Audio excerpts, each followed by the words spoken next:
that grow right up your nose. They're quite impressive, I suppose, but I think I love your beard the most.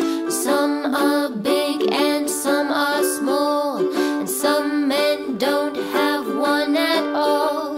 My grandma had one, I recall, but ladies' beards aren't beautiful. Or just the sight of a beard can cure a frown. Naked chins just leave me feeling down.